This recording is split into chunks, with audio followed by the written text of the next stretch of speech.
Good morning. So last time हम लोगों ने यूनिट 1 कंप्लीट कर दिया, सॉरी यूनिट 4 कंप्लीट कर दिया था। एंड कल हम लोगों का लेक्चर जो है वो नहीं हुआ था। सो आज का ही हम लोगों का लेक्चर है। अभी इसके बाद डायरेक्टली अभी नेक्स्ट वीक ही हम लोगों का लेक्चर्स होंगे। So today will be starting with unit 5 and before we start with this part मुझे आपको एक कंसेप्ट बताना है। दैट इज़ हम लोगों ने पहले जो डिस्कस किया था concept of cognizable and non cognizable offence. Okay, उसमें मैं आपको एक पॉइंट बताना भूल गया था and it is again coming too much in news as well. So मैं आपको बता देता हूँ, वो ध्यान से ज़रा एक बार देख लेना। Okay, so we have something which is called as cognizable and non-cognizable offense.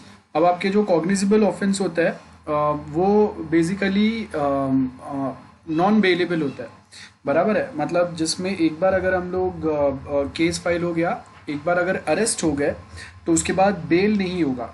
अब बेल का मेन मतलब क्या होता है, ठीक है।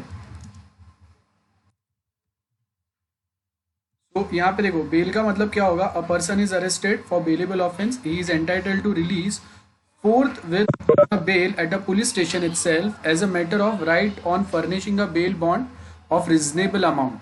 सो जैसे अगर मुझे बोला है कि अभी मेरा केस चल रहा है, अब इंडिया में आप देखो केस जो है 1 साल 2 साल 5 साल 6 साल कितना भी टाइम चलेगा। सो अब जब तक केस का डिसीजन नहीं आता है तब तक आप कोई एक पर्सन को कस्टडी में रखेंगे, वो वैलिड नहीं है। तो वो टाइम पे अगर वो कोई नॉन कॉग्निजिबल ऑफेंस में अगर उसके ऊपर केस हुआ है, देन उसका बेल हो सकता है, वो बेल पे बाहर आ सकता है। लेकिन अभी नेक्स्ट जो होता है हम लोग का नॉन कॉग्निजिबल ऑफेंस होता है। तो नॉन कॉग्निजिबल ऑफेंस जो होता है ना, उसके अंदर एक बार अगर अरेस्ट हो गए तो हम लोग वापस बेल पे बाहर नहीं आ सकते। नॉन बेलेबल ऑफेंस होते हैं, cognizable or non bailable, if you remember, जो हम लोगों ने पहले पढ़ा था। अब इसके लिए हम लोग के पास होता है एंटीसिपेटरी बेल। ठीक है, एंटीसिपेटरी बेल का मतलब क्या होता है। अब ये है ना, न्यूज़ में भी आजकल बहुत ज़्यादा चल रहा है, तो अगर हम लोग लॉ पढ़ रहे हैं तो आपको थोड़ा कुछ बेसिक पता होना चाहिए। एंटीसिपेशन, एंटीसिपेशन मतलब मुझे लग रहा है कि ओके कोई एक चीज़ जो है वो फ्यूचर में हो सकता है। जैसे मुझे पता है कि ओके कोई एक इन्वेस्टिगेशन या किसी ने तो मेरे अगेंस्ट एफआईआर रजिस्टर किया हुआ है एंड एफआईआर रजिस्टर करने का मतलब है कि कॉग्निजिबल ऑफेंस है और मुझे अगर अरेस्ट किया तो बाद में मुझे बेल नहीं मिलेगा, बहुत टाइम तक जेल में रहना पड़ेगा। तो इसके लिए अभी मैं क्या करूँगा कि पुलिस मुझे अरेस्ट करे उसी के पहले मैं कोर्ट में जाके एंटीसिपेटरी बेल के लिए रिक्वेस्ट कर दूंगा। एंड मोस्ट ऑफ टाइम हम लोगों की जो पॉलिटिशियंस है ना, उनको as per section 438 of code of criminal procedure anticipatory bail मिल जाता है। मतलब उन्होंने भले कॉग्निजिबल ऑफेंस किया है विच इज़ नॉन बेलेबल, लेकिन नॉन बेलेबल कब होगा, अब अगर आपको अरेस्ट करेंगे तो फिर बेल नहीं होगा, बाद में आप बाहर नहीं आ सकते। लेकिन मुझे पता है, मैंने एंटीसिपेट किया कि ओके मुझे अरेस्ट करने वाला है, तो मुझे अरेस्ट करेंगे उसी के पहले मैं क्या करूँगा, एंटीसिपेटरी बेल जो है ये इसके लिए मैं अप्लाई कर दूंगा। सो मेरे जो लॉयर्स है वो मेरे लिए एंटीसिपेटरी बेल पहले ही लेके आएंगे, मेरा अरेस्ट होने के पहले ही। तो अगर पुलिस आता भी है, so I have this anticipatory bail because on based on which मैं खुद को बचा लूँगा। इन शॉर्ट ये होगा। और इस ये आप देखो कि ये मेनली पॉलिटिशियंस जो है इंडिया के ना, वो सबसे ज़्यादा यूज़ करते हैं इसको। ठीक है, इंडियन पॉलिटिशियन सबसे ज़्यादा यूज़ करते हैं एंटीसिपेटरी बेल। अब दूसरा जो है that is anticipatory transit bail. ठीक है, अब ये देखो आज का जो हम लोग का कुछ केसेस जो चल रहा है ना, उसमें ये एंटीसिपेटरी ट्रांजिट बेल्स बहुत ज़्यादा पिक्चर में आ रहा है। जैसे आपने वो देखा रहेगा कि फार्मर्स का जो इशू चल रहा था, तो फार्मर इशू में ये वाला फोटो आपने देखा रहेगा। सो देखो यहाँ पे क्या लिखा है, Bombay high court grants 3 week anticipatory transit bail. ठीक है, निकिता और ये जो कोई केसेस में इन्वॉल्व थे उनको, मतलब फार्मर प्रोटेस्ट के लिए उन्होंने कहीं ना कहीं सपोर्ट किया था, और यही बहुत कुछ न्यूज़ में चल रहा है। अब क्या करेक्ट क्या wrong, we don't care and we are not talking about that. लेकिन ट्रांजिट बेल का मतलब क्या होता है, ध्यान से रखना। हम लोगों ने आगे जो सर्टन चीज़ें जो डिस्कस किया ना, उसके बेस के ऊपर यहाँ पे आपको हेल्प करेगा। अब सपोज कि अगर मैंने कोई एक क्राइम किया है एंड वो जो क्राइम हुआ है वो सपोज दिल्ली में हुआ है या गुजरात में हुआ है, ठीक है, या समझो कि अभी Jammu Kashmir is part of India. तो अभी जो क्राइम हुआ है वो सपोज जम्मू कश्मीर में हुआ है। जैसे आपने न्यूज़ में देखा रहेगा कि कोई एक वहाँ का एक जो ये टेररिस्ट था जिसने 2 पुलिस वाले को JNK में मार दिया कल, शूट किया डायरेक्ट। सो अब ऐसा कोई पर्सन है जिसने कोई तो एक क्राइम जम्मू कश्मीर में किया and now that person is in Tamil Nadu. मतलब हम लोगों के यहाँ पे एक लोकेशन पे उसने क्राइम करने के बाद में now he is at some other location, और उसको पता है कि जम्मू कश्मीर का जो कोर्ट है उसने इसके अगेंस्ट अरेस्ट वारंट इशू हो सकता है। तो वो क्या करेगा, वो पर्सन जहाँ पे है now it is not possible to immediately reach at Jammu and Kashmir एंड वहाँ पे जाके मैं एंटीसिपेटरी बेल के लिए अप्लाई कर सकूँ, और मैं वो अप्लाई करने जाऊँगा उतने में इट माइट पॉसिबल कि पुलिस मुझे वहाँ से पकड़ सकते हैं। तो ऐसे केसेस में क्या होगा, जो स्टेट में मैंने क्राइम किया है वहाँ से मेरा वहाँ पे अगर मेरे नाम पे FIR रजिस्टर हुआ है तो वहाँ से वहाँ का पुलिस सेकेंड स्टेट में आएगा और वहाँ पे अरेस्ट करेगा। तो सपोज JNK में अगर मैंने कुछ क्राइम किया है तो वो police will come to Tamil Nadu जहाँ पे मैं करंटली हूँ एंड वहाँ पे आके दे विल अरेस्ट मी। सो अब वो मुझे अरेस्ट करे उसके पहले मैं तमिलनाडु का जो वहाँ का जो हाई कोर्ट रहेगा वहाँ पे जाके मैं एंटीसिपेटरी ट्रांजिट बेल के लिए अप्लाई कर दूंगा। तो इससे बेनिफिट क्या होगा, वो JNK पुलिस जब तक मुझे यहाँ पे पकड़े उसके पहले मैंने एंटीसिपेटरी ट्रांजिट बेल में 1-2 हफ्ते का कोर्ट के पास से टाइम मांग लिया। तो उतने टाइम के लिए अभी JNK पुलिस अगर तमिलनाडु आता भी है तो भी मुझे अरेस्ट नहीं कर सकते। देन मैं वापस अपने स्टेट में जाऊंगा दैट इज इन JNK, और वहाँ का जो कोर्ट है वहाँ पे जाके फिर मैं एंटीसिपेटरी बेल के लिए प्रोविजन करूंगा।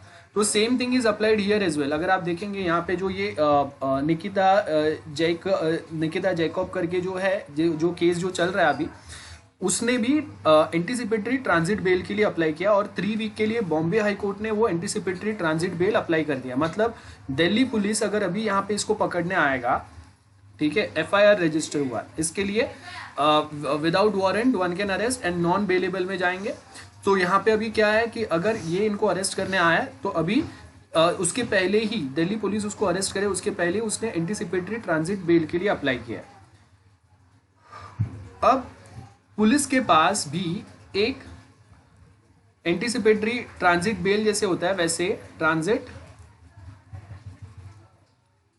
कस्टडी होता है।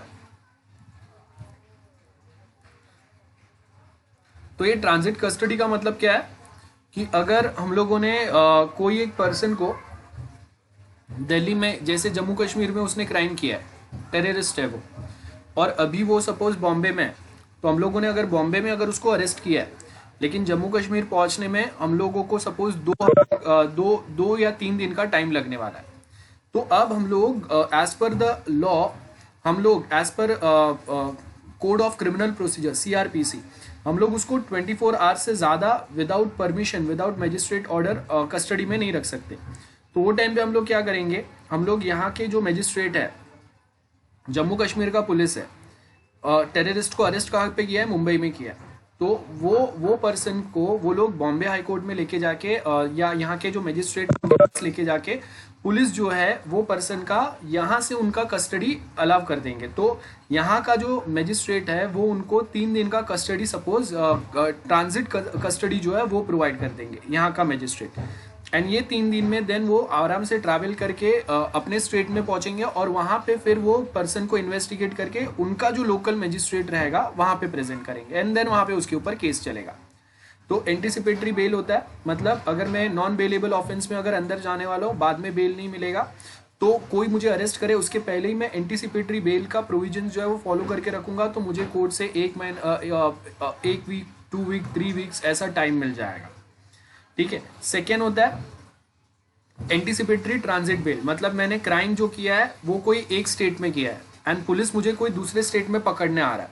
जैसे मैंने क्या बोला, क्राइम सपोज हुआ है JNK में, बराबर है, सो वहाँ का पुलिस मुझे अरेस्ट करने आ रहा है, फिलहाल मैं तमिलनाडु में हूँ, तो जब तक वो पुलिस मुझे अरेस्ट करने आएगा उसके पहले मैंने क्या किया, एंटीसिपेटरी ट्रांजिट बेल के लिए तमिलनाडु कोर्ट में मैंने अप्लाई कर दिया, और वो कोर्ट ने अगर मुझे 2 हफ्तों का टाइम दे दिया, 2 weeks time is provided from that court, तो उतने टाइम में मैं अपने स्टेट में जाऊंगा और वहाँ पे जाके फिर वापस मैं एंटीसिपेटरी बेल के लिए अप्लाई कर दूंगा।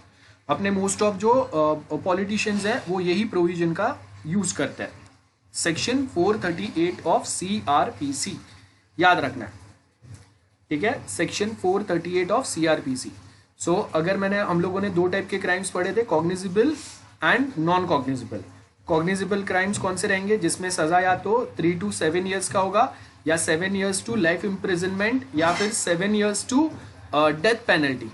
तो सब ऐसे सारे क्राइम के लिए क्या होगा, आपको कॉग्निजिबल क्राइम्स कंसिडर होंगे। एंड 3 years से अगर कम पनिशमेंट है तो उसको हम लोग नॉन कॉग्निजिबल पढ़ेंगे। ये हम लोगों ने प्रीवियस यूनिट जो था उसमें यूनिट 3 में भी डिस्कस किया था ये, बाय द वे यूनिट 3 या unit 4, I don't remember exactly, but उसमें डिस्कस किया था हम लोगों ने। और cognizable offence are non bailable and non cognizable are bailable. So अभी अगर किसी को अगर डेथ पनिशमेंट मिलने वाला है तो वो टाइम पे आपको ये प्रोविजंस फॉलो करने ही पड़ेंगे, ठीक है। 1985 से बॉम्बे हाई कोर्ट से ये मेन प्रोविजंस जो है इसके बारे में पैटर्न चालू हुआ था, ओके। यहाँ पे तब से ये पैटर्न जो है वो चालू हुआ था, तो we suppose to remember this कि ये पैटर्न चलते हैं, ओके। एंड 2013 में वापस इसका मिसयूज भी हुआ था, जहाँ पे एक पर्सन जिसने एंटीसिपेटरी बेल के लिए अप्लाई किया मुंबई में, ठीक है, बॉम्बे हाई कोर्ट में, और यहाँ पे उसका अरेस्ट होने वाला था, तो उसने high court, Bombay high court and supreme court दोनों में अप्लाई किया। दोनों ने उसका जो रिक्वेस्ट था वो रिजेक्ट कर दिया। बाद में ये बंदा जाता है मध्य प्रदेश, वहाँ पे जाके वहाँ का जो हाई कोर्ट है उसके पास वो एंटीसिपेटरी ट्रांजिट बेल के लिए अप्लाई करता है। अब क्या हो रहा है, जब वो एंटीसिपेटरी ट्रांजिट बेल के लिए अप्लाई कर रहे हैं वो लोग, सो वो मध्य प्रदेश हाई कोर्ट ने उसको 2 हफ्तों का टाइम दे दिया। एंड जब वो वापस यहाँ पे आया तो ये कोर्ट को पता चला कि ये प्रोविजंस क्या है ना, और उसके बेस के ऊपर देन उन्होंने क्या किया, वो पर्सन को पनिश किया कि आपने ये प्रोविजन जो है इसको मिसयूज किया हुआ है, गेटिंग। सो बहुत बार ये प्रॉब्लम जो है ये होता है। So this is the misuse of anticipatory bail या एंटीसिपेटरी ट्रांजिट बेल। सो एक वर्ड ये आपको याद रखना है, MCQs में एग्जाम में आ सकता है। Now we'll start with Unit 5, that is our today's topic. अब Unit 5 क्या बोल रहा है, देखो यहाँ पे, Indian evidence Act 1872 and versus IT act 2000। अब इंडियन एविडेंस एक्ट आपको पता रहेगा कि ब्रिटिशर्स के टाइम पे जो इंडियन एविडेंस एक्ट बना था, वो टाइम पे ये इंडियन एविडेंस एक्ट में बहुत ज़्यादा पार्शलिटी था। वी कैन से कि ये रूल या लॉ जो है वो बहुत ज़्यादा रेजिस्ट था। मतलब अगर कोई एक ब्रिटिशर्स है तो उसके अगेंस्ट अगर कोई एक ब्रिटिशर अगर है तो ही हम लोग उसको सज़ा दे पाएंगे, या फिर दे से कि अगर कोई एक छोटा बच्चा है जो इंडियन है तो उसका अगर स्टेटमेंट है उसको हम लोग कंसिडर करेंगे। देन अगर कोई एक ब्रिटिशर है तो उसके केस के लिए एक ब्रिटिश जज ही होगा, ठीक है। अगर कोई एक इंडियन पर्सन है तो उसके लिए ब्रिटिश या इंडियन जज दोनों काम करेंगे। तो ऐसे बहुत ज़्यादा पार्शलिटी था, बहुत सारे प्रोविजंस इसमें ऐसे थे जो आज के टाइम पे हम लोग यूज़ नहीं कर सकते, बहुत ज़्यादा पार्शलिटी हो जाएगा। So we have amended that part. Now main चीज़ क्या है अभी यहाँ पे, Indian evidence act basically states that what are the things can be considered as an evidence. So for example अगर मैंने आपको पोस्ट डेटेड चेक दिए, PDC बोलते हैं जिसको हम लोग, एंड वो अगर बाउंस हो गया, so I have an evidence based on which, मतलब मेरे पास एविडेंस क्या है, I have a proof that is my bank statement जिसमें वो चेक मैंने डिपॉजिट किया था और वो बाउंस हुआ, बैंक के पास से मैं ले सकता हूँ, है ना। वो सारी चीज़ें जो है वहाँ पे नोटिफाई होगा। So that is an evidence, based on this evidence I can file case against some person. अब IT एक्ट की बात हम लोग क्यों कर रहे हैं, because before IT act there are no soft copy और there are no such records जो कंप्यूटर में स्टोर्ड रहेंगे, और ऐसे रिकॉर्ड्स को हम लोग एविडेंस भी कंसिडर नहीं कर रहे थे। We cannot consider something as an evidence जब तक इंडियन एविडेंस एक्ट के अंदर उसको डिफाइन नहीं किया रहेगा. That means the phone record, the electronic records can be considered as an evidence. This is defined somewhere, some or the other way in our provisions, in our law, and that is the only thing. That's why we can consider someone's phone record, their GPS location, their call records, their bank transaction, credit card, debit card transaction. अगर आज के time पे अगर हम लोग बोले उसने अगर गूगल पे कहीं पे यूज़ किया था, तो ऑनलाइन कहीं पे अगर उसने बुकिंग किया था, this everything can be considered as an evidence against any person. So those provisions are added here, and the same provisions are also borrowed from Indian Evidence Act, and that is also mentioned in Indian IT Act. Okay, IT Act 2000. So I have mentioned some or the other way कि कौन से चीज़ों को हम लोग evidence consider करेंगे. And यहाँ पे ही हम लोगों ने बोला है कि जो हम लोगों के सॉफ्ट कॉपीज है, इलेक्ट्रॉनिक रिकॉर्ड्स है, that can be considered as an evidence. So यहाँ पे आपको क्या बोला है, recording evidences is important function of trial court. With the growth of e commerce, electronic evidences have come in a picture. Like ये सब जो है ये एडमिसिबल रहेंगे नाउ इन कोर्ट. कौन से digital signature, proof in importance, giving the verdict, ये सारे. सो यहाँ पे देखो, status of electronic record as an evidence, पहले ये नहीं था. लाइक अगर हम लोग अर्ली 80s 90s में अगर देखेंगे, computer were not that popular. At same point of time, many people or banks itself were not using any such pattern or a technology to store or retrieve their data. And India में IT Act 2000 में बना है. The very first time it came in a picture in the year 2000 itself. So उसके पहले हम लोग के पास कोई Information Technology Act नहीं था. And for your kind information, as I said कि 1998 में फर्स्ट टाइम एक छोटा सा रूम अलोकेट होता है जिसका नाम था IT department, not even a ministry. In 1999 we recognise the importance of the technology, and then that department got the power of ministry, and that ministry came up with a bill which is called as IT act, and जिसको हम लोगों ने 2000 में approve किया. And वो भी हम लोगों को इसके लिए करना पड़ा बिकॉज इन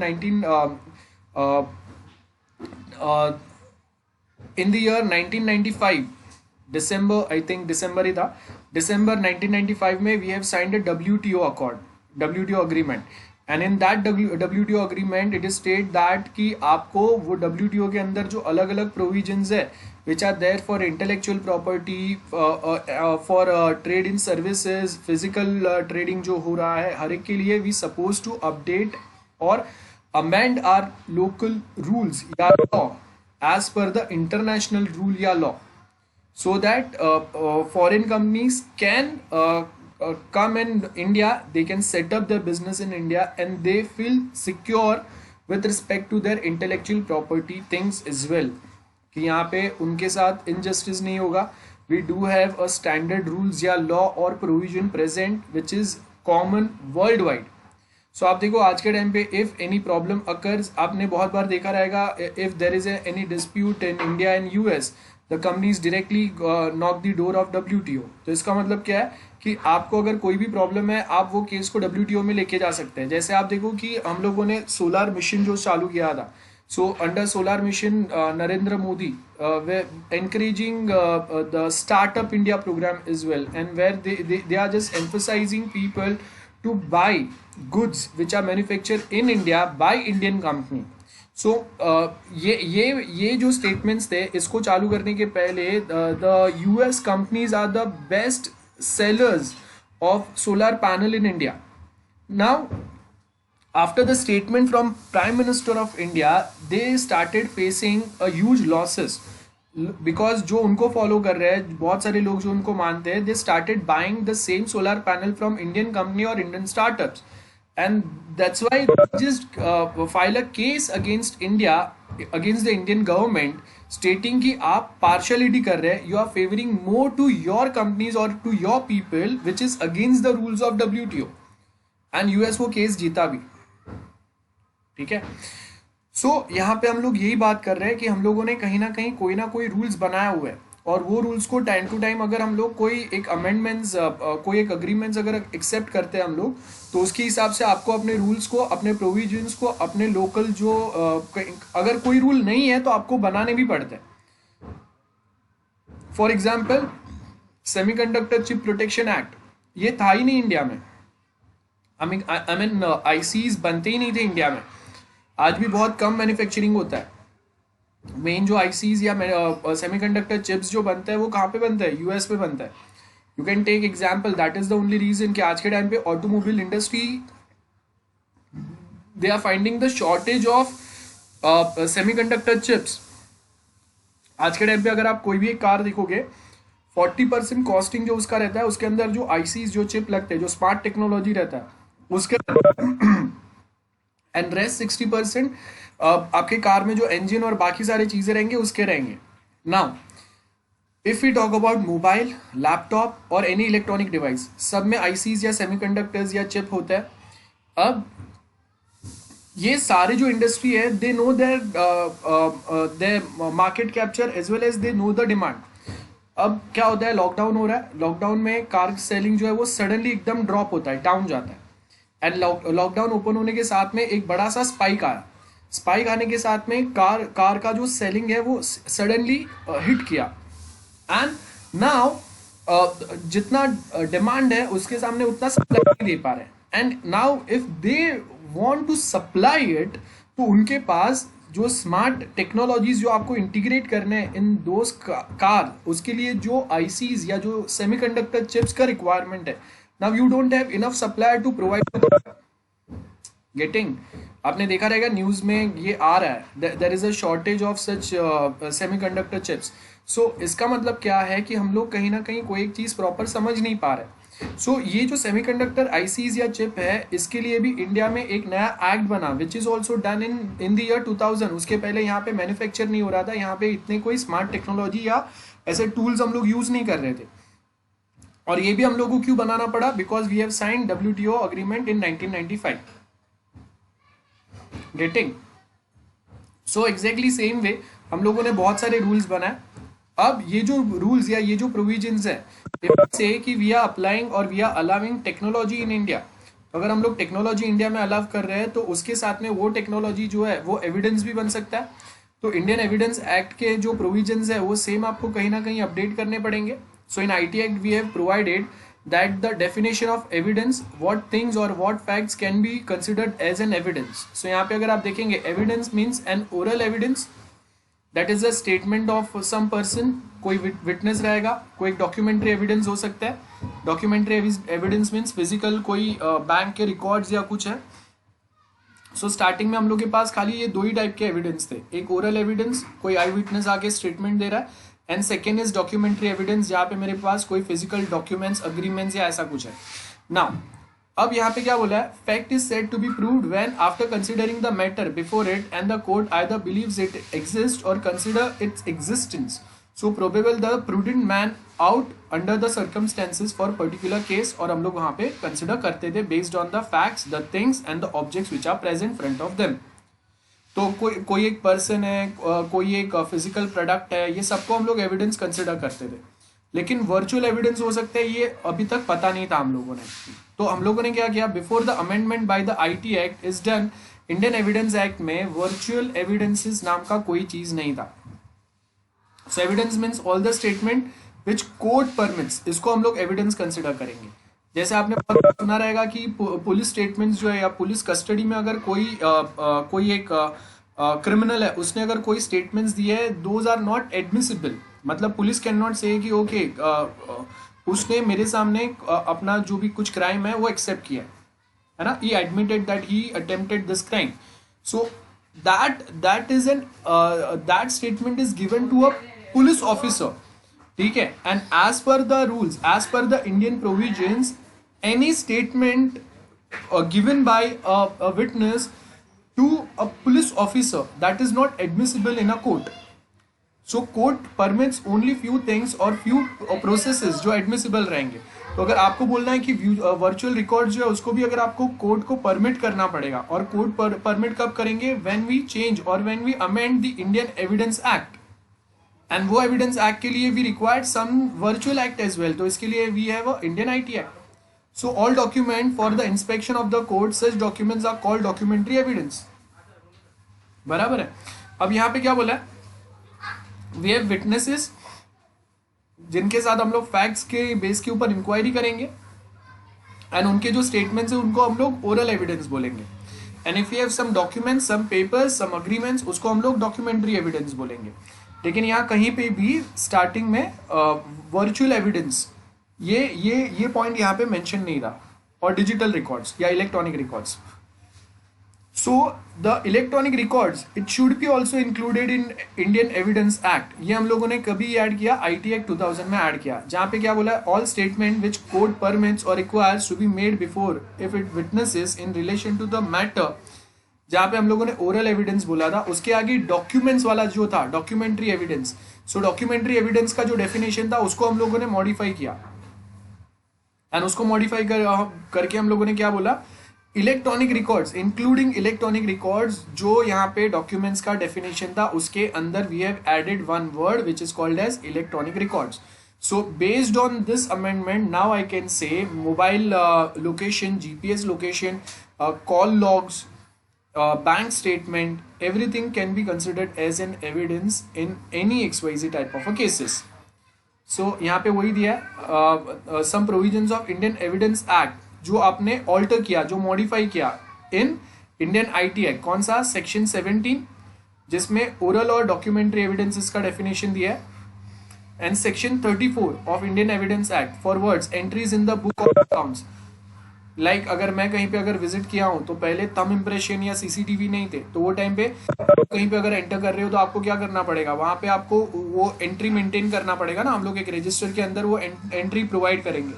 सो यहाँ पे अगर आप देखेंगे तो आपको क्या बोला है, entries in the book of accounts including those maintain in electronic form shall be substituted or can be considered as, can be नहीं, has to be considered as the evidences.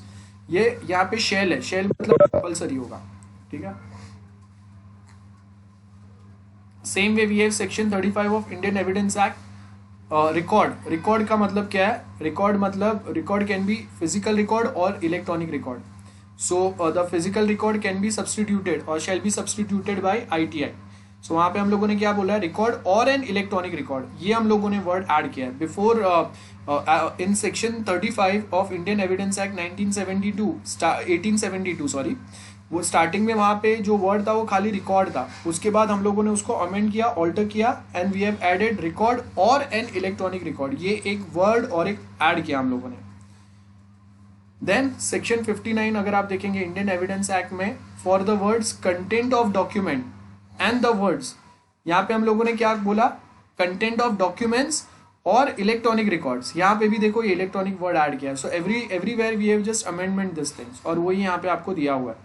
So section 39 what evidence to be given when statement forms part of conversation, मतलब chatting, email, ये सब आएगा. Documents आएंगे of course, electronic records, book, series of letters और papers, ये सब evidence हम लोग कंसिडर करेंगे.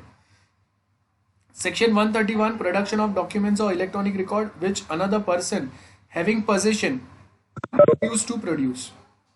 For example, आप देखो कि if I go and ask about some patient's history in an hospital, so hospital they have right as per the confidentiality they can deny. ठीक है, doctor has to maintain a confidentiality. He can doctor cannot reveal the treatment of any patient before anyone. ठीक है, जब तक police they can deny this same thing to police as well, जब तक police cannot come with an official warrant or an official order to investigate on an official order to reveal the statement or case history of that patient. तो जब तक वो एक warrant के साथ या प्रूफ के साथ में नहीं आ रहा है, तब तक hospital can deny the same detail, providing the same detail to police officers as well. So आप उसको refuse कर सकते हैं if you are having the possession of the same, कि आप warrant लेके आओ, आप order लेके आओ, then only I'll provide you this order. Otherwise maintaining the confidentiality is must. और ये मोस्ट ऑफ बहुत सारे जगह पे चलता है, आपने देखा रहेगा। Specially this is applicable in credit card, debit card statement as well as in hospital. And उसके आगे देखो क्या लिखा है, no one shall be compelled to produce documents in his position. Okay, so यहाँ पे वही आपको बताया हुआ है। Then definition of document, this is given in section 3। क्या बोला है, document means any matter expressed or describe upon any substance bye means of a letter, figure और मार्क। मतलब कोई पिक्चर हो सकता है, याद है, सपोज अगर मैं बोल रहा हूँ कि कोई एक कार्टून जो एक न्यूज़पेपर में बनाया हुआ है, ठीक है, I have N objection against that cartoon, so that's a figure. या कोई पिक्चर है, कोई एक मार्क है, जैसे आप देखो we have mark or some icon of different institution and organisation, वो भी हम लोग हटा सकते हैं। Like we have a flag with one mark, जैसे आप देखो कि यहाँ पे फार्मर प्रोटेस्ट जो चल रहा था, वहाँ पे सडनली एक पॉइंट उठा था कि ऑन 26 जनवरी रेड फोर्ट के ऊपर किसी ने खालिस्तान वाला जो फ्लैग था वो लगा दिया, इंडियन फ्लैग निकाल के। सो अगेन क्या हुआ, दैट इज सम मार्किंग। अब आप देखो कि यहाँ पे in we have freedom of speech and expression, but without a proper evidence we cannot express anything। ठीक है, स्टार्टिंग में जो न्यूज़ चल रहे थे उसमें सडनली पीपल वे सेइंग कि इंडियन फ्लैग हटा के खालिस्तान का flag which was totally different, वो वहाँ पे रेड फोर्ट पे लगाया गया। बाद में जब इन्वेस्टिगेशन हुआ तो पता चला कि that was not an Indian flag which was removed. उसके बाजू में और एक पोल खाली था और उसके ऊपर जैसा गोल्डन टेम्पल में जो मेन पंजाबी होते हैं उनके जो भगवान के मंदिर पे जो फ्लैग लगते हैं, वैसा वाला एक फ्लैग यहाँ पे लगाया था। So that is something, those are the marks. So किसी के रिलीजियस मार्क हो सकता है या फिर ऐसे कोई फ्लैग हो सकता है, उसके रिलेटेड भी केस हो सकता है। ठीक है, बट हाँ, यहाँ पे हम लोग यहाँ पे ये प्रॉब्लम ज़रूर है कि there are few news channels जो कुछ भी बता देते हैं and we don't have any such provisions still कि आप रॉन्ग इन्फॉर्मेशन स्प्रेड नहीं कर सकते, है ना। अगर ऐसा कुछ रहता था तो there has to be something कि आपने रॉन्ग इन्फॉर्मेशन कैसे बताया। एंड आपने कहीं पे ये नहीं देखा रहेगा कि कोई न्यूज़ चैनल्स आके देन दे आर अपोलोजाइजिंग कि ओके हम लोगों ने ये रॉन्ग न्यूज़ बताया। They don't apologise as well. So illustration of documents, a writing document, क्या बोला है, a word printed, lithograph, photograph are documents, a map or a plan that is also a document, an inscription on metal plate, जैसे सालों पहले हम लोग को मिल रहा था, ऐसा कुछ है, एक स्टोन है जिसके ऊपर कुछ लिखा हुआ है, ये सब कुछ, ये आर्किटेक्चर है, ये सब कुछ डॉक्यूमेंट कंसिडर होगा। और इसके साथ में इलेक्ट्रॉनिक फॉर्म हम लोगों ने, इलेक्ट्रॉनिक रिकॉर्ड हम लोगों ने ऐड किया है। ठीक है, so as per the IT act यहाँ पे क्या बोला है, एनी मैटर एक्सप्रेस्ड और described upon any substance by means of letter, figure और मार्क और more than one of this those means कि आप उसको एविडेंस कंसिडर करेंगे। आईटी एक्ट के अंदर क्या बोला है, electronic data, electronic record, data या डेटाबेस, कंप्यूटर सिस्टम्स, पूरा कंप्यूटर ही आप उठा के लेके जा रहे हो, दैट इज ऑल्सो एविडेंस। किसी का मोबाइल है, दैट इज ऑल्सो एविडेंस। जैसे आप देखो कि अगर हम लोग ट्रेस करते हैं किसी का फोन, तो मैं उस पर उसके जो रिकॉर्ड्स है उसको ट्रेस नहीं कर रहा हूँ। जैसे अगर चोरी का फोन है, हम लोग IMEI नंबर ट्रेस कर रहे हैं। We are not tracing what data they have, but we are verifying it based on the number, a unique number of that device, है ना। सो इलेक्ट्रॉनिक रिकॉर्ड डेटा क्या होगा, डेटा में आप computer print out, magnetic tapes, pen drive, जो आपका punch card तो अभी यूज नहीं होते हम लोग का, memory card and everything can be considered as a data. Computer system, अब ये बहुत इंटरेस्टिंग चीज है। Computer system, it doesn't means कि we have one screen, one keyboard, one mouse, उसको हम लोग कंप्यूटर बोलेंगे, और अ लैपटॉप रहेगा उसको हम लोग कंप्यूटर बोलेंगे। We say any device who can accept input, process it and generates a output, that is considered as a computer. Who can store some information, जिसके पास थोड़ा कुछ मेमोरी है, जिसके बेस के ऊपर इट कैन प्रोसेस समथिंग, उसको हम लोग कंप्यूटर सिस्टम कंसिडर करेंगे. Remember this. So any device which can store some data, accepts the data, process it and generates a output, उसको हम लोग बहुत सिंपल डेफिनेशन में कंप्यूटर बोलते हैं. ओके, सो यहाँ पे आपको क्या बोला है, excluding calculator which are not programmable. Programmable calculator को भी हम लोग कंप्यूटर बोलेंगे. रिमेंबर, नॉर्मल कैलकुलेटर जो प्रोग्रामेबल नहीं है इसको कैलकुलेटर नहीं बोलेंगे.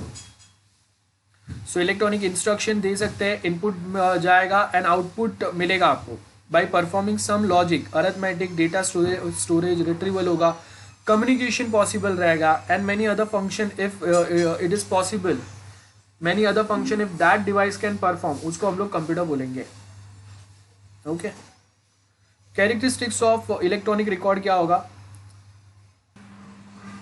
Now what are the characteristics of electronic record? As you can see, the copy is practically indistinguishable from the original. The computer records is one which is created first and stored in the computer memory to prove primary evidence. अब आप देखो आज के time पे starting में हम लोग जो इलेक्ट्रॉनिक रिकॉर्ड्स थे इनको सेकेंडरी एविडेंस कंसिडर करते थे, बट इन टूडेज टाइम जो फिजिकल एविडेंस है ना उससे ज़्यादा वैल्यू हम लोग जो इलेक्ट्रॉनिक रिकॉर्ड है या डिजिटल एविडेंसेस जो है उनको हम लोग देते हैं. And that is the only reason कि अगर किसी का फ़ोन रिकॉर्ड्स है, उनका जीपीएस लोकेशन है, आप कोई भी अगर को भी अगर देखते रहोगे यू विल सी कि पुलिस जो है वो उन्हीं के बेस के ऊपर सबसे पहले इन्वेस्टिगेशन स्टार्ट करता है. सो यहाँ पे वही दिया है, सेकेंडरी एविडेंसेस मीन्स जहाँ पे copies made from the original by mechanical process which is themselves ensure the accuracy of the copy and copies compared with copies. So अगर मैं बोल रहा हूँ कि हम लोग के पास एक बैंक ट्रांजेक्शन का एविडेंस है, सो जिसके बैंक अकाउंट में से ये ट्रांजेक्शन हुआ है और जिसके अकाउंट में ये पैसा या तो क्रेडिट या डेबिट हुआ है, वो दोनों अकाउंट्स हम लोग वेरीफाई करेंगे and then only will say कि okay this is something जहाँ पे हम लोग इसको consider कर सकते हैं this is true. Okay, then next is proof and management of electronic records, relevancy, admissibility and probability value of e-evidence. e-evidence मतलब electronic evidence. अब यहाँ पे क्या बोला है, there are some certain computer outputs of original electronic record which has granted admissibility as a document evidence in a proceeding without proof or production of original electronic records. Like जैसे अगर यहाँ पे बोला है the admissibility, अब यहाँ पे सबसे पहले क्या बोला है, electronic records are admissible which is given in section 65B of Indian Evidence Act. अभी कौन से रिकॉर्ड्स को हम लोग अलाउ करेंगे कोर्ट में, कौन से लेक्चर रिकॉर्ड्स जो है दे आर वैलिड और दे आर एडमिसिबल. सो यहाँ पे आपको क्या बोला है, section 65B subsection 1 not withstanding any contain in the act any information. अब देखो ये कुछ बहुत बड़ा लिखा है, लेकिन हम लोग सबसे पहले क्या बोलेंगे, electronic record which is printed on paper, stored, recorded, जैसे ये लेक्चर रिकॉर्ड हो रहा है, so this is also an evidence, or copied on optical or magnetic media produced by a computer. Shall मतलब compulsory, shall be deemed to be also a document if the condition mentioned in the sections are satisfied in relation to information and computer in question shall be admissible. Compulsory, this has to be admissible, court को accept करना पड़ेगा, one cannot deny. ठीक है. Next is section 65B. क्या बोल रहा है, electronic records if any of the following computer output, what is my computer output shall also be deemed any document which are admissible in law as evidence. अब यहाँ पे क्या बोला है, computer print out and stored record और copy in CD, phone और iPhone, ये सब में भी अगर कुछ एविडेंसेस रहेंगे वो आप उसको आप इम्प्रूव, उसको without tampering it, if we are producing as it is, then that is admissible. For example, we have a CCTV footage, लेकिन आपने उसको क्रॉप किया है, बीच बीच में से सर्टन पार्ट जो है वो आपने कट करके बाकी का जो क्लिपिंग है वो अगर आप सबमिट कर रहे हो, then that can not be considered as an evidence. So without tampering, without modifying or without improving anything, that is considered as an evidence. Same चीज यहाँ पे दिया है, computer output containing information was produced by computer during the period over which computer was used regularly to store or process information for the purpose of any activity regularly carried over that period by a person. अब अगर मैं बोल रहा हूँ कि कोई एक computer मेरा है, but I was using it 2 years before, my 2 years before for the professional work, तो वो टाइम पे अगर कोई केस होता था तो वो टाइम पे consider that computer as an evidence. Now it's been 2 years, I am not using that computer, तो वो टाइम पे उसको हम लोग एज अ एविडेंस कंसिडर नहीं करेंगे. एक्टिवली अभी मेरा जो कंप्यूटर है जिसके कंटिन्यूसली मेरे कोई डेटा स्टोर हो रहा है, उसको हम लोग एविडेंस कंसिडर करेंगे. ठीक है. So through out the material part कौन से टाइम पे कौन सा. अब आप देखो कि like if you have a computer, अब उस पर लॉग फाइल्स रहते हैं. Now this log files get recycled every 3 months. बराबर है. लॉग फाइल्स का मतलब क्या होगा, computer which maintains a diary, जहाँ पे आप डेली बेस पे उस पर क्या टास्क कर रहे हो, कौन से एप्लीकेशंस ओपन कर रहे हो, कितने टाइम के लिए वो ओपन है, क्या किया आपने, वो सारे डिटेल्स रहते हैं. Now this are the log files. So if you delete an history from your computer, still the same thing is maintained in a log files. So अब वो लॉग फाइल कब तक वैलिड है, फॉर 3 months ओनली. उसके बाद में अगर आप वो कंप्यूटर कोर्ट में प्रेजेंट भी कर रहे हो, so we don't have any log file, वो सारे रिसाइकल हो गए. Then that can not be considered as an evidence. ठीक है. For 3 months it was an evidence, after 3 months it is not. Then अगर कोई एक बैंकिंग ट्रांजेक्शन्स है, वो भी हम लोग एविडेंस कंसिडर कर सकते हैं. कोई एक डॉक्टर के पास अगर कोई एक ट्रीटमेंट हुआ है, that treatment can also be considered as an evidence. Okay. So यहाँ पे क्या बोला है, section 65B of Indian evidence act sub section 3 है. अब यहाँ पे हम लोगों के पास जो भी रिकॉर्ड्स है, by combination of computer operator operating over that period, like we are storing some record for this year, last year, उसके पहले, by different computers operating in succession over that period, combination of computer operating in succession over that period. we are in some companies network, और वहाँ पे multiple employees are sharing documents or some evidences among themselves. So वो हम लोग यहाँ पे बता सकते हैं, है ना. Everything can be considered evidence. वही सेम आपको दिया है. नाउ ये वाला पॉइंट जो है ये आप देख लेना. एक्सप्लेनेशन क्या दिया है, a computer output shall be taken to have been produced by a computer whether it was produced by it directly or without a human intervention. Without human intervention का मतलब क्या होगा, we have artificial technology produced in today, we have artificial intelligence there at everywhere. तो अब हर बार human intervention is not required. बहुत बार आप आप कुछ अगर इनपुट प्रोवाइड कर रहे हो, उसके बेस के ऊपर machine automatically generate some results और प्रोड्यूसेस समथिंग. बराबर है. तो वो टाइम पे आप बोल सकते हो कि उसको भी हम लोग एविडेंस कंसिडर कर सकते हैं. ठीक है.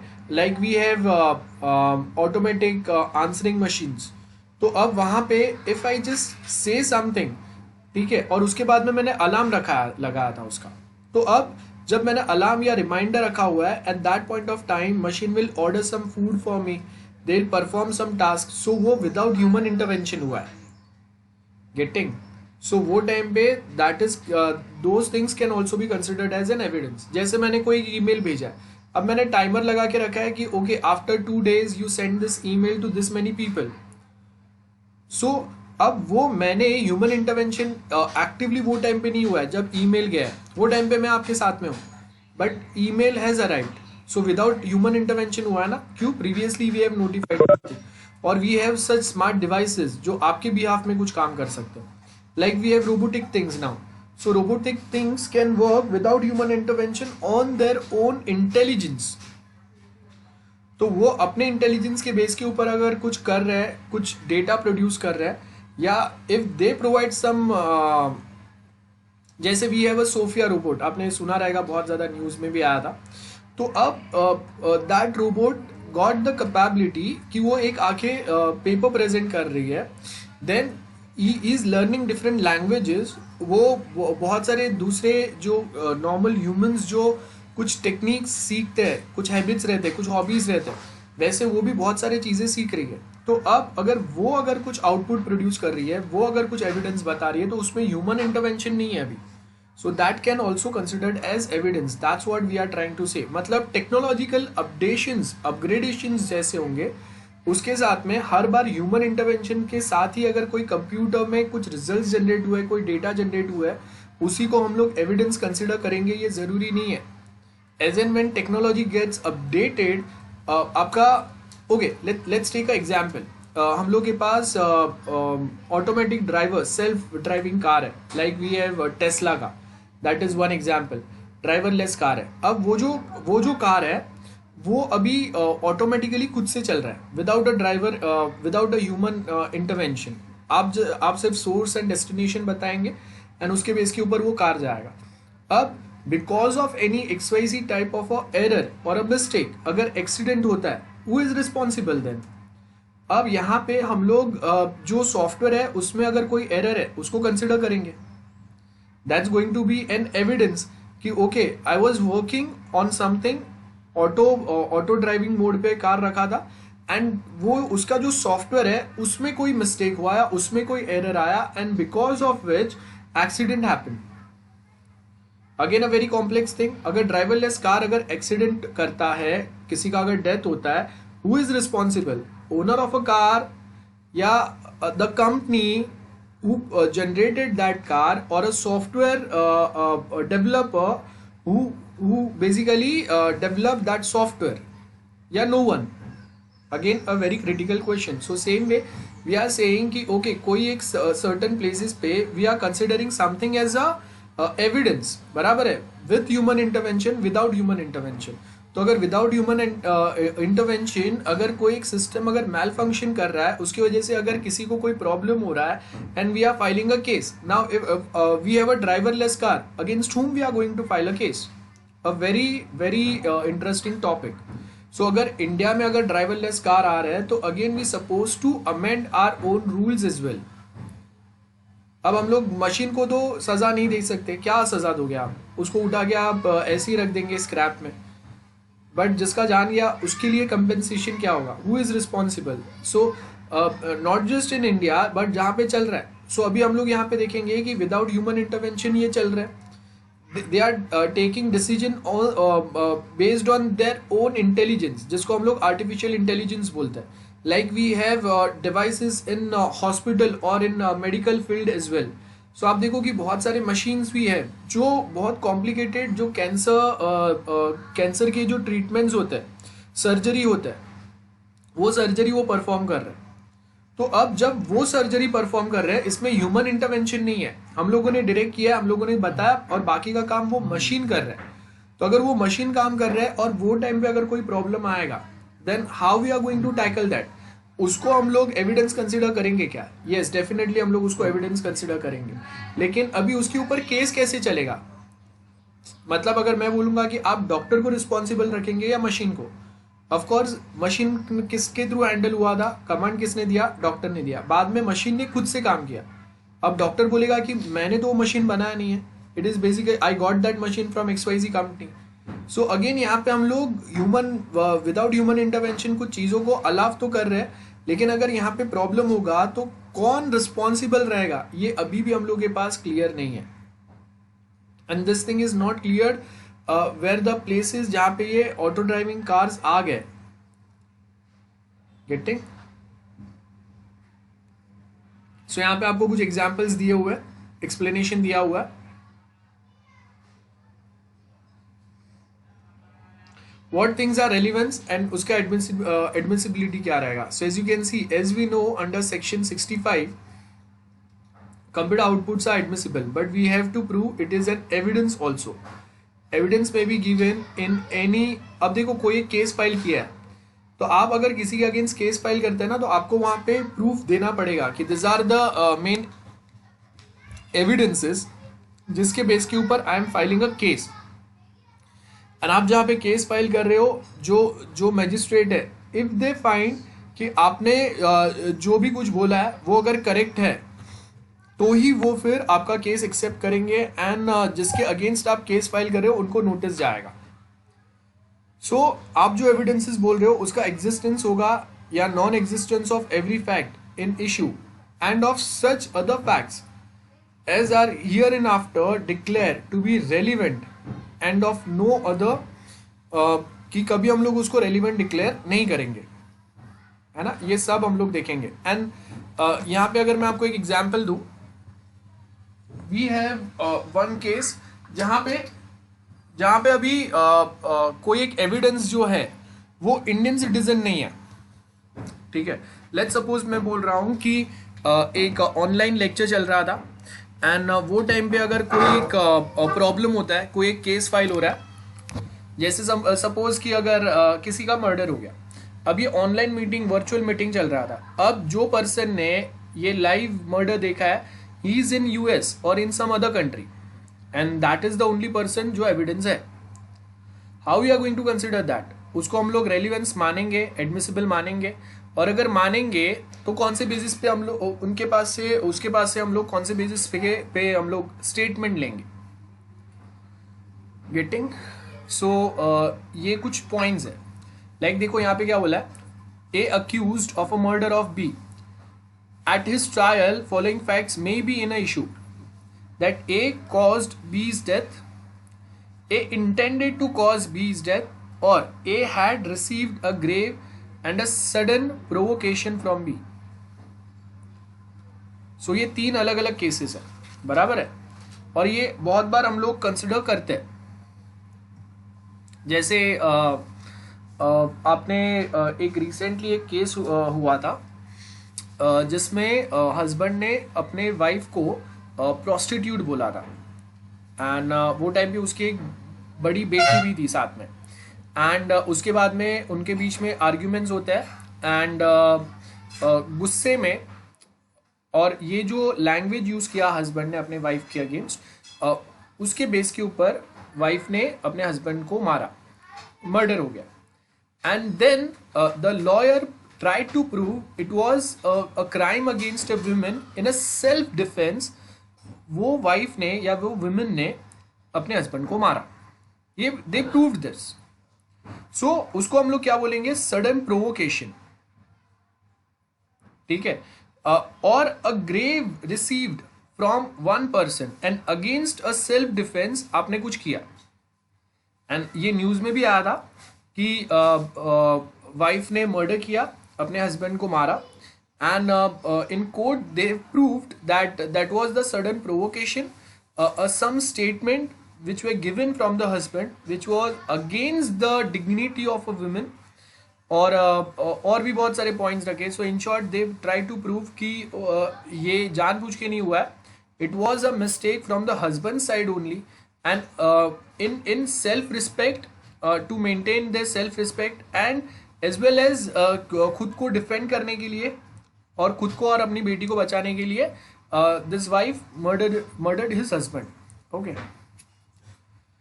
So that A at the time of doing the act which caused B's death by reason of unsoundness of a mind incapable of knowing in nature. अब देखो यहाँ पे नेक्स्ट क्या बोला है? Unsoundness of mind. आपने बहुत बार देखा रहेगा, ये भी आता है. अनसाउंड माइंड है मतलब उसने जानबूझ के नहीं किया, he was mentally unstable and उसकी वजह से उससे कोई क्राइम हो गया. That's first thing.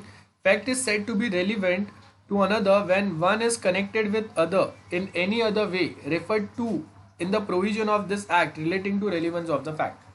यहाँ पे क्या बोला? IT act 2000, 2 new sections were introduced related to relevance. कौन से? 22A and 47A. 22A क्या बोल रहा है? We have a section 22A when oral admissions as to be content of electronic records are relevant. Orally जो आप कुछ admission दे रहे हैं to the content of electronic records are not relevant, ठीक है, unless genuineness of electronic records produced is in a question. जैसे अगर मैं बोल रहा हूँ कि वी हैव अ चैट, ठीक है, सो अब बहुत बार ये हो सकता है कि एक मैंने फेसबुक पे जो पर्सन है उसका एक डमी अकाउंट बनाया एंड एक मेरा अकाउंट है। सो इफ समवन सेज कि based on this evidence we can file a case against any other person, so अब यहाँ पे व्हाट इज द एविडेंस कि वो जेन्यून अकाउंट है और वो अकाउंट जो पर्सन के अगेंस्ट हम लोग केस चला रहे वही यूज कर रहा था। इट माइट पॉसिबल ना कि कोई दूसरे पर्सन ने वहां पे वो अकाउंट बनाया था, सपोज मेरी कोई फ्रेंड ने वो अकाउंट बनाया था एंड अभी मैं उससे ही बात कर रहा था, हम लोगों ने एक एविडेंस जनरेट किया and then we are filing a case against XYZ person. Then opinion as to digital signature when relevant, when a court has to form an opinion as to the digital signature of any person, the opinion of CA कौन होता है? Certifying authority होता है, हम लोगों ने detail में पढ़ लिया उसके बारे में एक पूरा topic, which has issued a digital signature certificate is relevant fact. So अगर मैं बोलूंगा कि ओके ये कोई डॉक्यूमेंट जो है मुझे ये पर्सन के पास से आया जिसके ऊपर ये डिजिटल सिग्नेचर थे, तो अब हम लोग क्या बोलेंगे? Will take a one authority letter from CA stating that कि okay this digital signature is genuine which is provided from my side to this person, जो अभी उसने मिसयूज किया है, ठीक है। So will take a letter from a CA जिसके पास ये डिजिटल सिग्नेचर इशू हुआ था, date of issuance of that digital signature, validation कब से कब तक वैलिड है, किसके नाम पे वो इशू हुआ था, क्या पर्पस के लिए इशू हुआ था, ये सब पूरा डिटेल हम लोग CA के पास से लेंगे एंड इसको हम लोग कोर्ट में एज अ एविडेंस हम लोग वहां पे ऐड करेंगे। सेम वे अगर कोई एक डोमेन रिलेटेड अगर केस चल रहा है, फेक वेबसाइट है, तो वो टाइम पे भी जो रजिस्ट्रार रहते हैं, domain registrar like we have GoDaddy, so उसके पास से हम लोग के पास उसके पास से will take a written document और written acceptance from the domain registrar stating that okay this is XYZ email ID, this belongs to this XYZ person and this person has demanded for this domain name at this date, और हम लोगों ने based on this plan we have provided this domain to this person, ये सब हम लोग वहां पे मेंशन करेंगे। सो यहाँ पे अगर आप देखेंगे according to section 47 when court has to form an opinion as to the person by whom any document was written or assigned, the opinion of any person acquainted with the handwriting of the person by whom it is supposed to be written or assigned, that it was or was not written or signed by that person, ये आपका relevant fact है। So if I can say कि okay the signature which is present on a physical document that does not belong to me, ठीक है, that is the fake signature। जैसे आप देखो कि फेक करेंसी होता है, सो ऐसे ही सपोज आई कैन से कि that is the fake signature, that signature does not belong to me, किसी ने मेरा जो सिग्नेचर है उसको कॉपी किया हुआ है। But when we talk about digital signature one can not easily generate a digital signature, so that time we cannot say कि that signature is not a valid one, okay। So all the provisions of Indian Evidence Act which are applicable to document are automatically applicable on electronic record as well. So अगर जब तक आप prove नहीं करते कि जो physical document के ऊपर सिग्नेचर है वो आपका नहीं है या आपका मतलब that signature does not belong to you, or else when you have signed that document the document was different and now it is different, है ना, बट आपके सिग्नेचर है, so will consider that as an evidence. Exactly same way if you have emailed a document to some other person, so वो आपको वो document को दे can present it as an evidence because the signature is present there. Relevancy for business community क्या बोला है? देखो relevancy for business community is given in section 16। अब कौन से पैराग्राफ में और कहां पे दिया है ना, दैट इज नॉट इंपॉर्टेंट, इतना आपको याद भी नहीं रखना है। यहां पे आपको क्या बोला है? Existence of course of a business where there is a question, the question is whether a particular letter was dispatched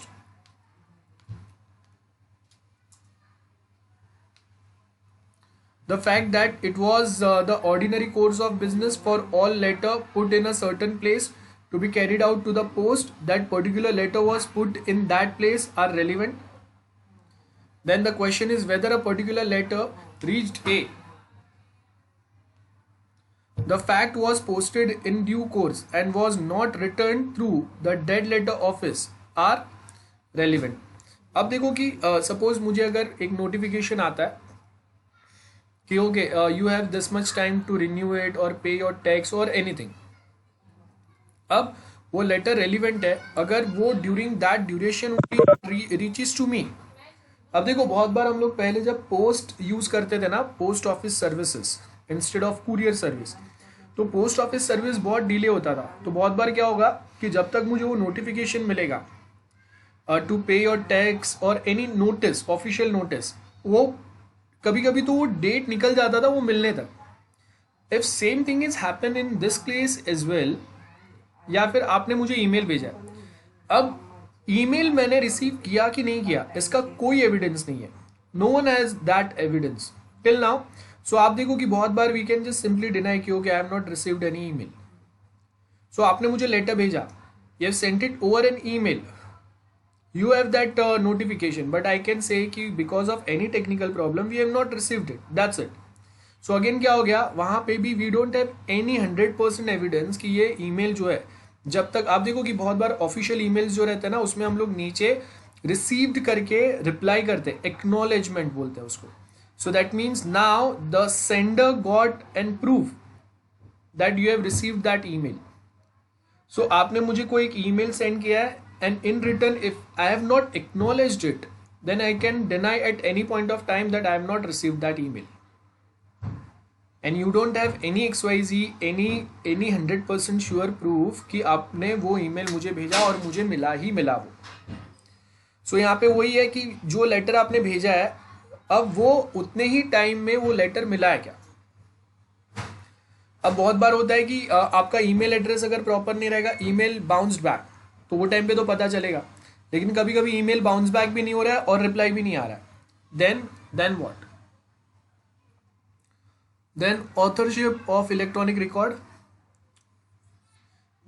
after admissibility and relevance of computer output, the next step is to prove authorship of electronic record. Under section 65B, the author of an electronic record is a person who may give the certificate.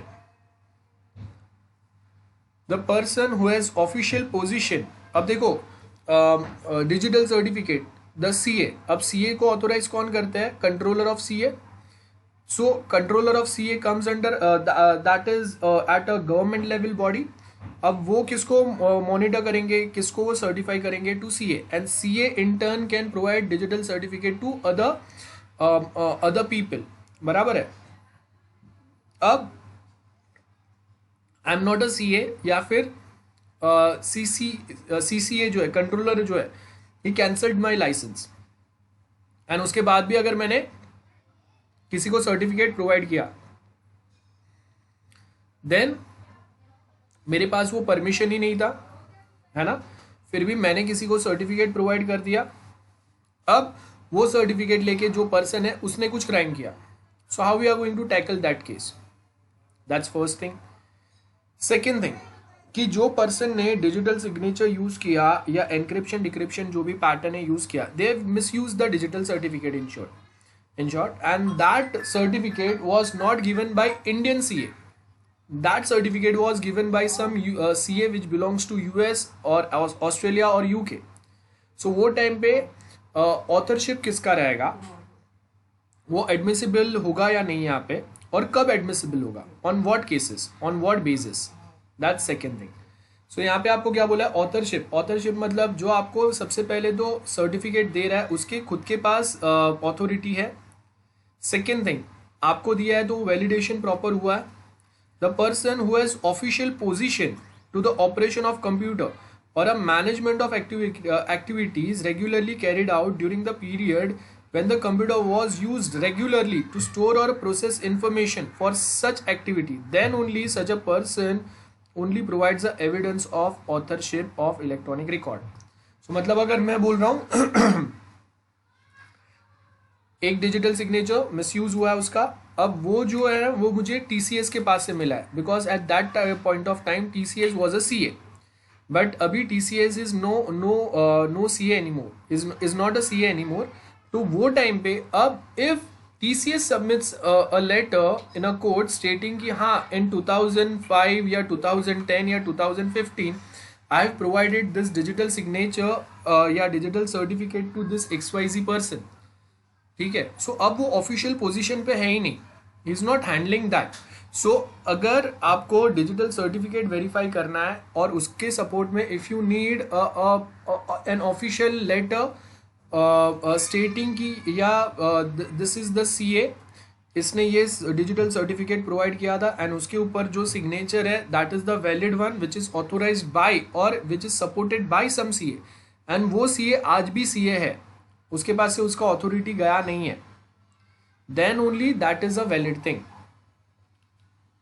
Now normal method of proving a document is calling the witness, the person who had executed or signed it or who is qualified or competent to express his opinion.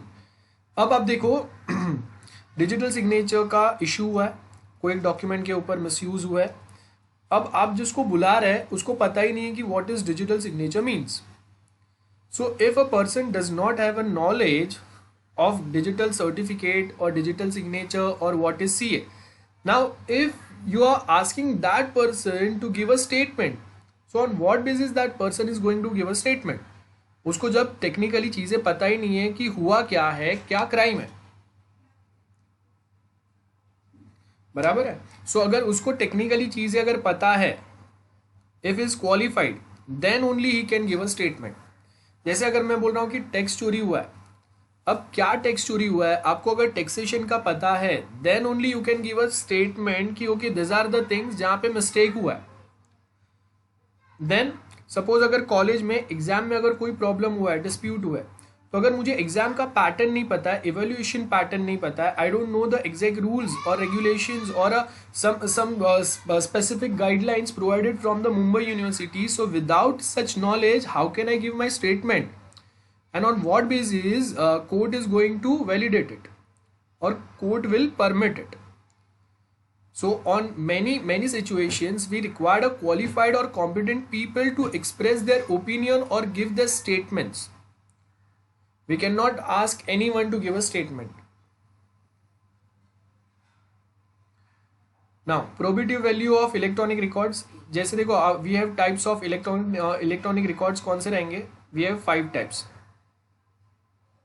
Oral evidence, जैसे video कैमरे पे आए हम लोग, documentary evidence, circumstantial evidence, direct evidence and real evidence, one by one discuss करते हैं। As per the section 60 of Indian evidence Act, recording oral evidence, मतलब एक वीडियो बनाया और वो रिकॉर्डिंग जो है वो हम लोग कोर्ट में ला रहे हैं। All those statements which court permits और accepts the witnesses to make in his presence regarding the truth of the fact are called oral evidence.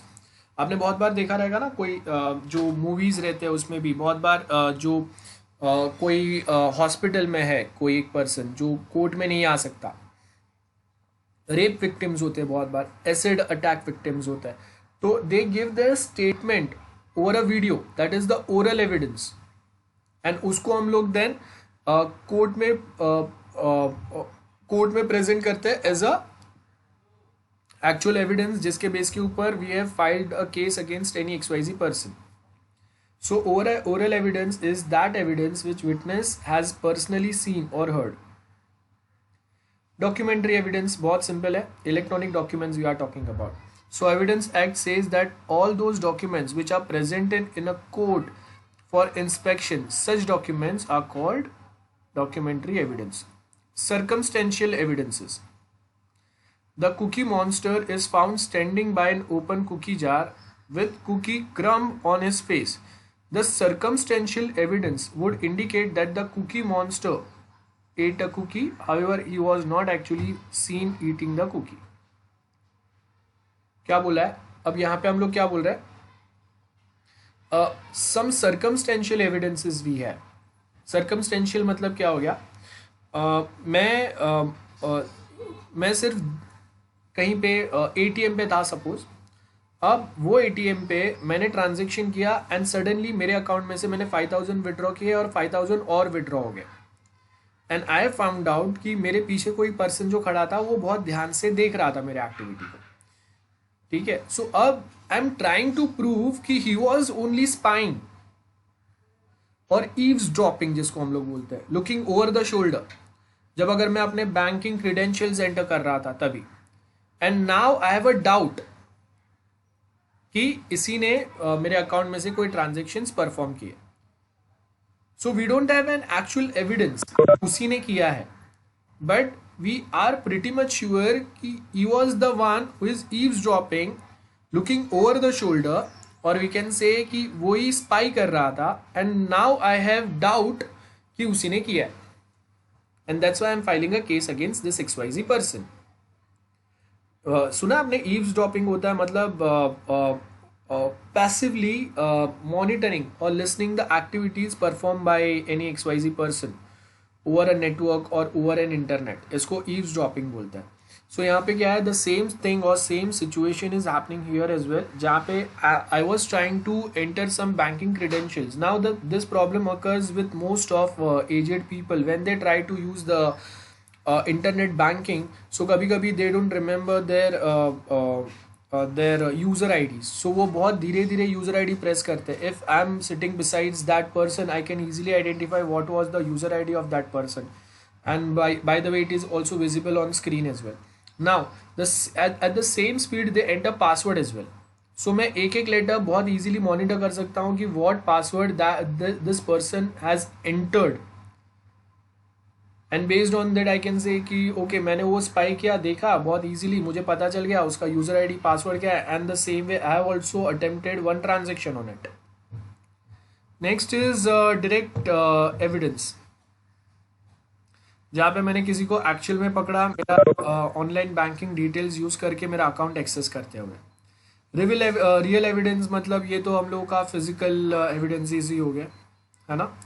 So suppose we have some weapon, some tool, some fingerprints, या फिर अगर मैं बोल रहा हूँ मेरा mobile चोरी हुआ एंड वो सेम फ़ोन जो है वो मुझे वो पर्सन के पास में मिला, so that is the real और फिजिकल एविडेंस। नेक्स्ट आपको यहाँ पे एग्जाम्पल्स दिए, cases in which statements of relevant facts by person who is dead or can not be found etcetera is relevant. जैसे यहाँ पे क्या बोला है, when it relates to a cause of death, when the statement is made by a person as to the cause of his death. जैसे अगर किसी ने एक सुसाइड नोटिफिकेशन लिखा है और अपने सुसाइड नोट में ये मेंशन समवन, सो और as to any of the circumstances of transaction which resulted in his death in cases in which cause of that person's death comes into question. Such statements are relevant whether a person who made them was or was not at a time when they were made. So जैसे अगर हम लोगों ने वो बहुत सारे ऐसे suicide mysteries case बहुत चलते रहते हैं और अभी भी वो बहुत सारे चल ही रहे। सो यहाँ पे आप देखो कि हम लोगों ने अंडर एक्सपेक्टेशन हम लोगों ने बोला है कि ओके ये पर्सन हो सकता है जिसके साथ उसका झगड़ा हुआ था, या रिसेंटली हस्बैंड वाइफ में डिवोर्स हुआ था and later wife attempted a suicide. So we can say कि husband might be a person और he is the main reason जिसकी वजह से वाइफ ने सुसाइड अटेम्प्ट किया, और else we do have some other circumstances जहाँ पे सुसाइड नोट के अंदर किसी का नाम लिखा हुआ है, so we can make that person a responsible. Then next क्या बोला, entry into a book of account including those maintain in electronic forms. जैसे यहाँ पे क्या बोला है, whenever they refer to a matter into which court has to inquire but such statement shall not alone be sufficient evidence to charge any person with liability. Illustration, A ने case file किया for B 1000 rupees and shows the entry in his account book showing B to be in debt, मतलब B ने उसके पास से loan किया, कुछ तो लिया है, जैसे बैंक में होते हैं हम लोग।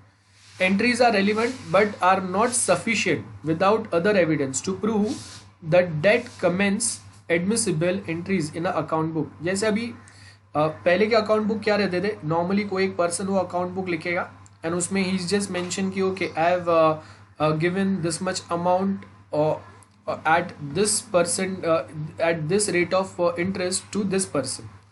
अब वहाँ पे कोई इलेक्ट्रॉनिक रिकॉर्ड या कुछ भी नहीं है। आज के टाइम पे अगर मैं किसी को अगर लोन देता हूँ तो सपोज मैंने वहाँ पे इलेक्ट्रॉनिकली सेंड किया है, सो मेरे अकाउंट से उसके अकाउंट में गया है, that is the proof, that is the evidence. आप देखो आज भी अगर हम लोग कैश में किसी को देते हैं, बाद में मैंने अपने पास अपने बुक में लिखा है, still that is not valid. लेकिन वैलिड कब होगा? If I paid that person through Paytm और थ्रू गूगल पे या account to account bank account transaction हुए, देन दैट इज वैलिड। मैं एटीएम से भी निकाल के अगर वो पर्सन को देता हूं, सो दैट इज नॉट वैलिड। आपने अपने बुक में भले लिखा है, अगर आपका जो पासबुक है उसमें अगर एंट्री नहीं आ रहा है, इलेक्ट्रॉनिक रिकॉर्ड में एंट्री नहीं आ रहा है, then that is not valid. Now next जो आपका टॉपिक है that is 8.1 which talks about providing a digital signature. बराबर है। अब यहाँ पे बेसिकली होगा क्या when we talk about this part? देखो आपको क्या बोला है, digital signature, providing a digital signature. So we have something which is called as Indian evidence Act. अब उसके अंदर we have some amendments which are provided, and सबसे important जो है आपके पास वो है सेक्शन 73A। अब ये बोल क्या रहा है? We have section 73A। अब सर्टन सेक्शंस जो काम के हैं, लाइक वी हैव 73A, ये आपको याद रखना है, ठीक है? Like as you can see here section 73, proof as to verification of digital signature. क्या बोल रहा है? In order to certain whether a digital signature is that of the person by whom it purports to affects। अब यहाँ पे क्या बोला है? सबसे फर्स्ट पॉइंट आपको यहाँ पे क्या बोला है? द पर्सन और अ कंट्रोलर, कंट्रोलर है, देखो यहाँ पे वी हैव अ कंट्रोलर और a CA to produce digital signature certificate. बराबर है। नेक्स्ट आपको यहाँ पे क्या बोला है? Any other person to apply public key listed in digital signature certificate and verifying digital signature purported to have been affixed by the person. Like we have for the purpose of this a controller। मतलब कौन रहेगा? Controller means CA के ऊपर जो control करेगा, that person is considered as the controller, right? So यहाँ पे आपको क्या बोला है? We have section 17 of IT act. When a court has to form an opinion to the digital signature of any person of the opinion of a CA which has issued a digital signature certificate is relevant fact। मतलब कौन से basis के ऊपर ये जो CA हम लोग का, we have something called as CA। So अब ये जो CA है इसने अगर किसी को सर्टिफिकेट दिया हुआ है, ठीक है, सो ये सर्टिफिकेट है, ये कौन से बेसिस पे मिला है? ऐसे ही दिया है या दे हैव सम प्रूफ, ठीक है? So we has to have some or the other proof. तो अब यहाँ पे हम लोगों को देखना है कि वो जो प्रूफ है वो प्रूफ क्या है। अगर प्रॉपर प्रूफ, दैट मीन्स आपने जो सर्टिफिकेट इशू किया है वो प्रॉपर नहीं है या वैलिड नहीं है, you have not done a verification properly, है ना? ये पॉइंट्स आएंगे यहाँ पे। So as you can see we have example given here. क्या बोल रहे हैं? If B has filed a suit against A relies upon electronic records, बराबर है, thus alleged that he had affixed his digital signature on the same which is disputed by B. If it wants to prove that his digital signature, then he has to produce before the court his digital signature certificate to prove कि ये उसी का certificate है। बराबर है। A also has to prove that the digital signature certificate has been issued in him by making CA concern as a witness to confirm। याद रखो, अब witness बहुत जरूरी है। विदाउट विटनेस हम लोग कंसिडर नहीं करेंगे कौन CA है और उसने सर्टिफिकेट जो है वो किसको दिया था। इफ यू वांट कि आपका जो डिजिटल सिग्नेचर है, ठीक है, डिजिटल सिग्नेचर या साइन है, ये अगर प्रूव हो तो उसके लिए आपको CA के पास से एविडेंसेस जरूरी रहेंगे। Without CA we can not say कि आपको जो सर्टिफिकेट मिला है वो वैलिड है या नहीं है, ठीक है। So that's one thing. Then next आपको क्या बोला, इट इज इटरेटेड दैट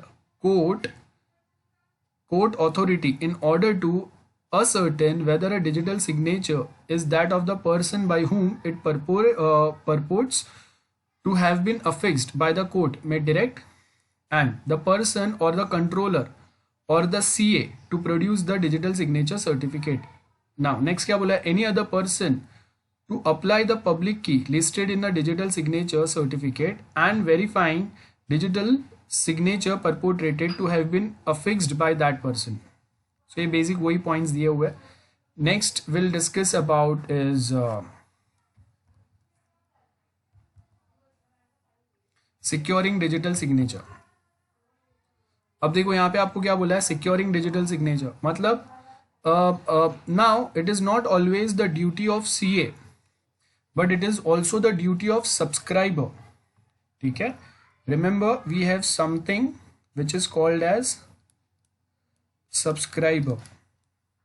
अब ये जो सब्सक्राइबर है, ये सब्सक्राइबर का मतलब क्या होता है, जिसको डिजिटल सर्टिफिकेट इशू हुआ है ना, इसको हम लोग सब्सक्राइबर बोलेंगे।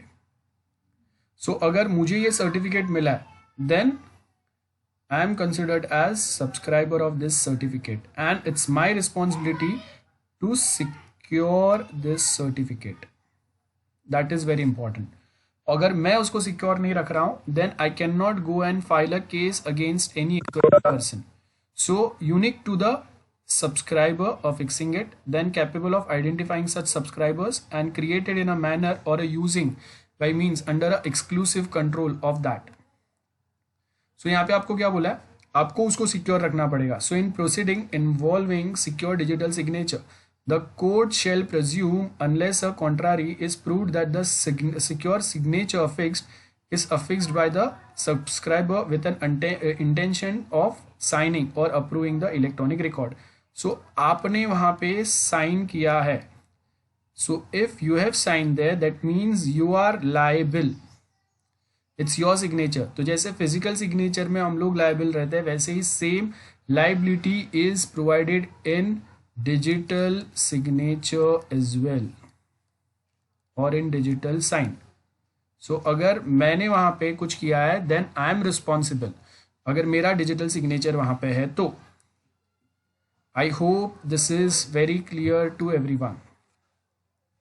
Then next is proof of electronic record. How we are going to prove कि ये electronic record है या नहीं है।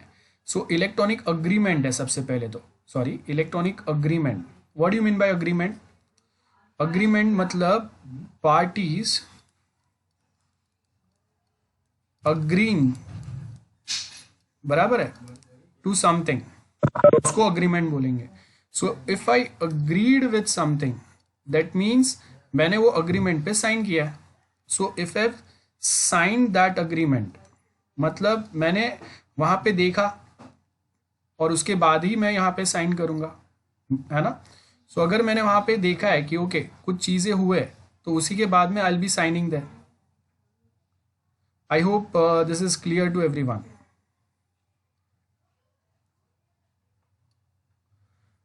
सो अब यहां पे अगर आप देखेंगे सो आपको यहां पे क्या बोला है, electronic agreements are backbone of e commerce, ठीक है।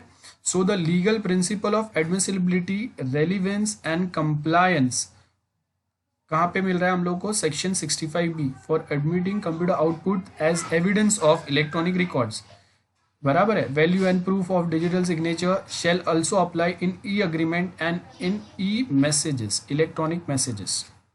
सो क्या क्या रहेंगे अभी, as you can C in this part, electronic agreement which digital signature affixed both the parties, e agreement to email message between the parties with digital signature of the party sending the message without digital signature. So with digital signature एक होगा, e agreement to email message between the parties, एक में आपने digital signature साथ में भेजा है, that is we have send a signed document, and दूसरे में क्या है, we have send unsigned document, so if we have send an unsigned document then it is very difficult to prove कि ये वो डॉक्यूमेंट मैंने ही भेजा है ना, मैं बाद में हाथ ऊपर भी कर सकता हूँ.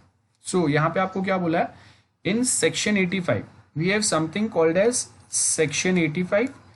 Section 85 of Indian evidence Act 1872 क्या बोल रहा है, electronic agreement signed by both the parties. It should be signed by both the parties. Remember, अगर पार्टी फर्स्ट पार्टी है ये, इसने साइन किया है, एंड सेकेंड पार्टी जो है इसने अगर साइन नहीं किया है, then this certificate is not valid. Common sense है ना.